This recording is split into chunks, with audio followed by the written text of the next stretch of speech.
कटक रे प्यारीमोहन आचार्यଙ୍କର 175तम राज्यस्तरीय जयंती और सारस्वत सभा आयोजित। ओडिया साहित्य एकाडेमी और महांगा विकास परिषदर मिलित सहयोग में महान साधक संग्रामी तथा शिक्षाविद प्यारीमोहन आचार्यଙ୍କ 175तम राज्यस्तरीय जयंती उपलक्षे कटकर श्रीरामचंद्र भवन ठारे एक सारस्वत सभा अनुष्ठित हो जाइछि। एथिरे महांगा विधायक तथा महांगा विकास परिषदर अध्यक्ष श्रीजुक्त शारदा प्रसाद प्रधान एथिरे मुख्य अतिथि भावे जोग दैथिया बेले विशिष्ट शिक्षाविद प्रोफेसर डॉक्टर नटवर सतपथी उत्कल साहित्य समाजर साधारण संपादक श्रीजुक्त राजीव कुमार षडंगी सम्मानीय वक्ता एवं विशिष्ट साहित्यिक डॉक्टर बाबाईचरण पट्टनायक सभापतित्व करथिले। ଏହି କାର୍ଯ୍ୟକ୍ରମରେ ଓଡ଼ିଶା ସାହିତ୍ୟ ଏକାଡେମୀର ସଚିବ ଡକ୍ଟର ଚନ୍ଦ୍ରଶେଖର ହୋତା, କର୍ପୋରେଟର ଗଗନ ଓଝା, ହେମନ୍ତ କୁମାର ସେଠୀ, ସଞ୍ଜୟ ଦାସ, ନବକୁମାର ଦାସ, ସୁନୀଲ ସ୍ୱାଇଁ, ବିଜୟାନନ୍ଦ ବାରିକ, ଶିବନାରାୟଣ ନାୟକ, ପୂର୍ଣ୍ଣଚନ୍ଦ୍ର ମିଶ୍ରଙ୍କ ସମେତ ବହୁ ମାନ୍ୟଗଣ ବ୍ୟକ୍ତି ଉପସ୍ଥିତ ଥିଲେ। କଟକରୁ ଅମନ କୁମାର ବଳଙ୍କ ରିପୋର୍ଟ, RM ନ୍ୟୁଜ୍।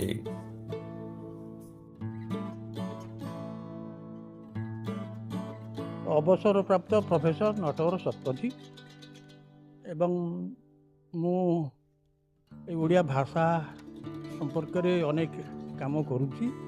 आज सौभाग्य जे प्यारीमोहनकर जयंती उपलक्षे ये सभा मत उपस्थित होगा अच्छी। गोटे कथा मन पकाउची जे महांगा माटीर जो महार्घ मूल्य ताकू प्रतिष्ठा देइचंती प्यारीमोहन। ये मु कहूँ जो बयस जो समय उत्कल पुत्र प्रकाश करी ओडिशार प्रथम पत्रिका भाव बा ओडिशार प्रथम इतिहास लेखक भाव ओडिया जाति को जेपरी भाव अनुप्राणित करिसंती ताहा आगामी पीढ़ीर लोक माननकु विशेष करी युवक माननकु उद्बोध करिबा। एवं आमे जदि तांकई प्रणीत इतिहास द्वारा बा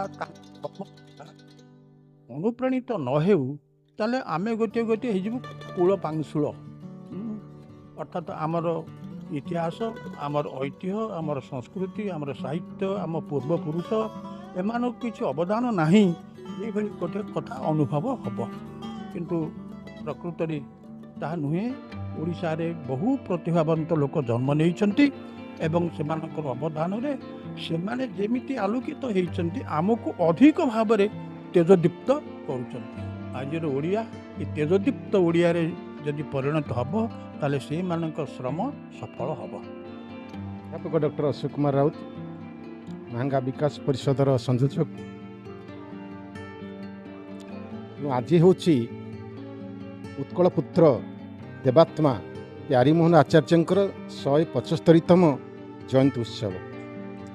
आम आचार्य प्यारीमोहन को ये स्मरण करूँ जे प्रथम करी ओडिशार ऐतिह्य ओडिशार इतिहास को पुनर्जन्म देइथिबा जड़े व्यक्तित्व होचंती प्यारीमोहन।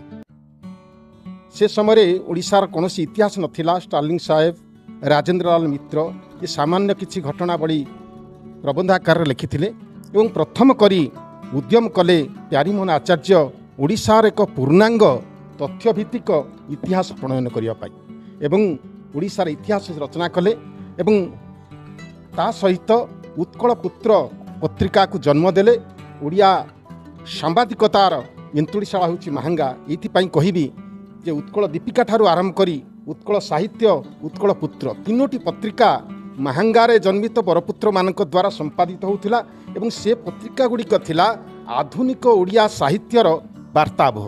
आधुनिक ओडिया साहित्य संस्कृति वार्तावह है ये तीन गोटी पत्रिका एवं तन्मध्य उत्कल पुत्रर संपादक थिले प्यारीमोहन आचार्य जड़े जोगजन्मा पुरुष एवं से प्रथम करी ओडिया जातिर गोटे आत्म परिचय तैयारी। संक्षिप्त जीवन 30 वर्षर जीवन परिधि मध्य से शिक्षा इतिहास साहित्य संस्कृति एवं सामाजिक जीवन को से गभीर भाव में प्रभावित करे। स्वल्प जीवन परिधि मध्य से तांकर ये जो अवदान ओडिया जाति को देगले ताहा निश्चित भाव में आम समस्तंक पाई चिर स्मरणीय एवं यह आमर मार्गदर्शन करने अभिप्रेत।